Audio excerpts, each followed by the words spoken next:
धरती माता एक ब्राह्मणी थी। वह बहुत धार्मिक महिला थी। सभी ग्रामवासी उसका बहुत सम्मान करते थे। कोई भी उसकी शरण में आता वह सबकी मदद किया करती थी। मन ही मन भगवान का स्मरण किया करती थी। भगवान की सेवा पूजा व जरूरतमंदों की सेवा ही उसका परम धर्म था। एक दिन ब्राह्मणी मरकर भगवान के घर गई।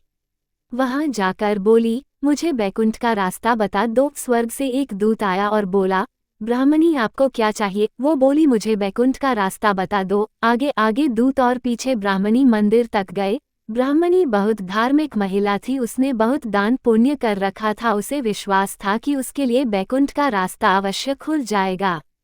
ब्राह्मणी ने वहां जाकर देखा, वहां बड़ा सा मंदिर, सोने का सिंहासन, हीरे मोती से जड़ित छतरी थी। चित्रगुप्त जी न्याय सभा में बैठे साक्षात इंद्र के समान शोभा पा रहे थे और न्याय नीति से अपना राज्य संभाल रहे थे।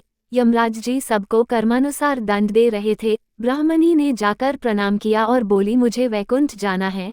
चित्रगुप्त ने लेखा सुनाया और कहा कि ब्राह्मणी, तुमने सब धर्म किए परंतु धरती माता की कहानी नहीं सुनी, इसलिए तुम्हारे सिर पर धरती माता का कर्ज है। वैकुंठ में कैसे जाएगी? ब्राह्मणी बोली, धरती माता की कहानी के क्या नियम है? चित्रगुप्त जी बोले, कोई 1 साल, कोई 6 महीने, कोई 7 दिन ही सुने पर धरती माता की कहानी अवश्य सुने, फिर उसका उद्यापन कर दे।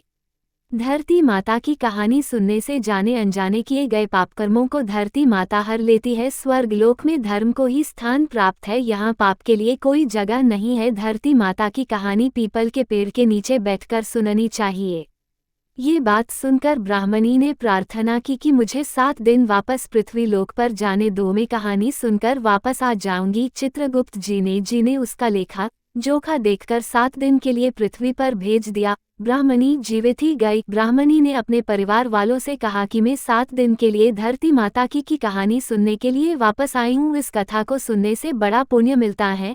उसने पीपल के पेड़ के नीचे बैठकर परिवार के साथ 7 दिन तक धरती माता की कथा सुनी। 7 दिन पूरे होने पर वापस धर्मराज जी का बुलावा आया और ब्राह्मणी को वैकुंठ में श्री हरि के चरणों में स्थान प्राप्त हुआ। जो कोई भी प्राणी धरती माता की कहानी सुनता है, मृत्यु के समय सभी पाप कर्म धरती माता हर लेती है, वह प्राणी को वैकुंठ में स्थान प्राप्त होता है। धरती माता की जय हो। धरती माता की सदा ही जय हो। जय बोलो धरती माता की जय।